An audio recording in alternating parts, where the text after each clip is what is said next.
I was very excited. I mean, I always pictured myself fighting on Tough. I'd use this as, a career booster to get on here, to get noticed, to win the show, and get an Ultimate Fighter, because I feel like, I would get, it had to be, 3-0 to be on the show to try out, so I was always like, I'll get 3-0 and then try out for the Ultimate Fighter. I went a different path. I didn't have to do the Ultimate Fighter. Remember when Faber brought me back, or when Faber brought me on his season to help out, it was awesome to be able to help out, to be on the Ultimate Fighter. And then nearly a year later, I'm here as a world champion coaching these guys. And this season is amazing because all these fighters are battle tested. They're all UFC veterans or have been on the Ultimate Fighter, so they have more experience being on the show than I do. But it's great. I mean, I have a great group of guys that I'm training with, and they make it fun. Win or lose throughout this season, I'm just happy to be a part of their journey and help them out. In their careers, also hopefully better themselves as humans as well. Because Dominick didn't take the rematch. I was very surprised with Dominick. All the shit talking that he did, and how he said he's gonna, what he said he was gonna do to me. And he wasn't able to do that. So I was just waiting for him to give the rematch. Give him the rematch. Give him the respect. Being the most dominant bantamweight fighter in the world. If someone, if I go in there and talk a lot of shit and the kid comes in there and beats me up like that, I'm gonna give it, at least try again, because I have a fighter heart.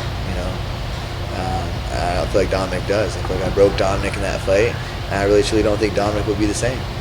Did the UFC offer that fight to Dominick, or did he officially turn it down? Yeah, he did. He turned it down. Turned down said he'll wait. He'll wait to see the. TJ was crying. Putting up $100,000 for the title shot. So that's fine. I'm very content with fighting TJ. I'm happy to fight TJ. I want to fight TJ. TJ's not a good person. He's not a good person. He's kind of a generic version of Dominick Cruz. I've never been afraid of hard work. I think that's one of my biggest attributes, is working hard, consistency. We're getting up here before, morning session. I have all my coaches in here. They're getting up. They might be going to the clubs. I'm sleeping in. We're getting here at 8 a.m. doing workouts. Staying consistent.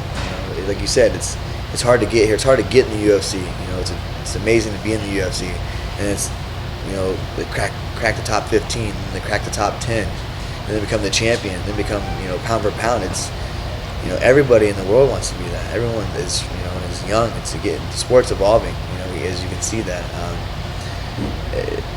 I just know what I have to do. It's keep working hard and dedicate myself. I have a good core group of people and supporters, coaches, family members that are, if I would get out of line, they would put me back in line, or I'm sorry, getting off the path, they would, but I know I've been there. I've done that. I let myself do that at a younger age. As a kid, I'm a grown man now. I know what it takes to get here and what it takes to stay, and I'm willing to do that. So I'm very excited, to jump back in camp. I love the grind. I mean, it's for me, routine, structure. That's when I feel like I have the most success.